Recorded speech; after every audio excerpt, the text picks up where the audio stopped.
So, assessment of Kyle, having now been on court with him, being the other end, what do you think? He didn't have the best start, so that cost him the first set. Second set was definitely better, but I think he probably struggled throughout a little bit. He never really got going. Conditions are tough with the glare, and the jump of the ball is sometimes hard to find the rhythm and timing, and being able to belt the ball like he does, needs either a good start or good conditions, and I think he didn't quite find that. So I'm sure I profited a little bit from it, but again, I probably was able to keep him uncomfortable throughout the match, So that's why I think the last game was big for him, not to break for me, obviously, but for him it could have really turned things around. So I was relieved that I got through that one. But look, I see what he's got. He's got everything in the game. It's just a matter of just keep on improving, keep plugging away, and then he will make big results again. And he knows that. Roger, both here and at the Laver Cup, we hear you say brief shout-outs to Rod Laver, but could you take a minute and just talk a little bit more in depth, both about his game where he could do it all, seven volley, come over the ball, and him as a man and his contribution? Look, for him as a player, there's not much I can say because I don't remember seeing him play really, other than the highlights. So you probably have seen more than me, but just his, what he went through from amateur to pros. It was all the exos they played. I think over 150 a year, going from city to city. Through different days. I enjoyed that part of history, and clearly he was ahead of its time, like most guys who are changing the game. They brought something else to the game, and he was definitely one of those. And he also was the bridge between different generations. Even played Borg at the very end, and so forth. And I think it's nice when you have those kind of players. And as a man, obviously, he's like all the other great legends of his generation, incredibly humble, and a joy to have still around the game today. Congrats on the win. How much does when you play guys like Kyle and Webner for the first time, how much does that kind of keep you fresh and excited for the rest? Yeah, look, I enjoy it. Either way, it is the way it is. These draws, you can't, choose who you're going to play. So Chapo would have been fun too, but Hurkacz the same thing. He's also up and coming, so that's fun. Kyle the same thing. I've never played him before other than practice. So it's nice to see what they have in the matches, and really get a sense of how much more we'll see of them. For me, at the top level. But I like it, that I'm not playing the same guys every single week. Just a fun question. One of your coaches recently gave away that you do player impressions. Did I play? That you do player impressions. Do I? Okay. Is that a denial? I was just wondering if you do, which ones, and if there's any you could ever be persuaded to show. You mean like as in technique, or? Yeah. Oh, not too much actually. I think I used to do it more. When you're in front of the crowd all the time, I don't like doing it, And recently I've been a lot in front of the crowd. It's usually probably more in the off season, you do it. Who do? I don't even know. I wouldn't want to tell you anyway. But I'm not the best at it, I don't think. Roger, what you're doing at 37, and to see this week Karlovic at his age, and Venus doing what she's doing, what does that say about playing deeper into careers and where the game is right now? Don't know.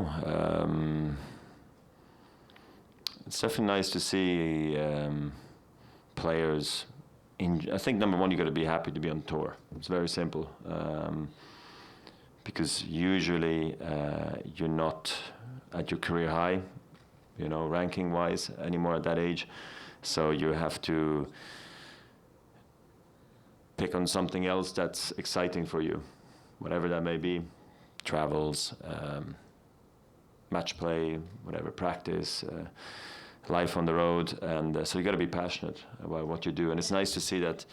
I feel like more guys and more girls are like really actually enjoying that part of the tour, which before I felt players were happy to do something else, which is cool too, you know. But I think tennis really provides. It was an incredible platform where you learn a lot. You run into a lot of interesting people. I mean, at the end of the day, you're the boss of your own company, if you like, and you can choose how much you want to train, where you want to play. It will be very different the time you retire, most likely, because it will never be quite. You won't be quite in control unless you run a company, and even then you have a completely different pressure than you have as a tennis player. So I think players see more and more what actually privileges is to be a tennis player, and that's nice to see. The secret behind it, I'm sure, is that starting with nutrition and stretching, massages, sleep, you name it, all these things have gotten more and more professionally done at a young age already. I remember when I came up, people doing the elastic band and people laughing at them doing it. Now everybody sort of does it, and then people stop doing that and doing other things. But back in the day, all you took was a hot bath, and ate a banana on the court. That was it.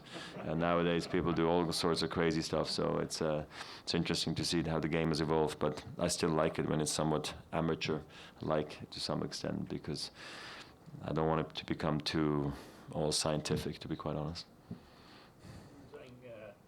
He hadn't played Edmonton before, but a guy you have played a few times, Nadal, is waiting perhaps the two of you meeting, if not, I guess it's 2 matches from now, but you looking forward to that, and is it that sort of make it exciting too, when you get to play the other top players?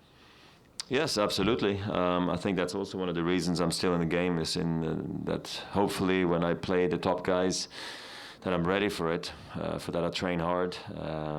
Thing is when I'm still quite highly ranked, I don't see them very soon in the draw, so I have to go a long way to get to them, and it's not always that easy to get to semis or finals of Masters 1000s, but I'm very happy this week. I hope I can get there, but I'm not going to underestimate Hubert. And Rafa's looked supreme, this week. So he clearly also goes in as the favorite against Kachanov, but Kachanov also played just a good match now against Isner. So I think that's going to be also quite a test for Rafa. But same for me was Hubert. So I don't think we're looking too far ahead, to be honest.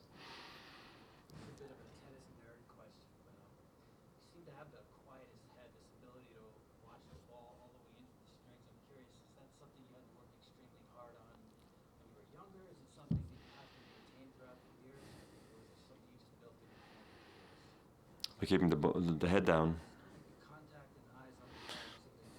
No, I don't know where that comes from, to be honest. I feel like I probably did it even more extreme in my junior years. That I almost felt like it was too long, too extreme. But nobody ever told me to do it or told me to stop doing it. For me, it's the only way to play tennis, and it happens to be that way. So I can't explain how that came about.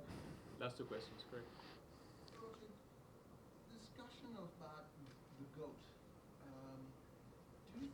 Fair to look at it throughout the history of tennis, or it needs to be in generations?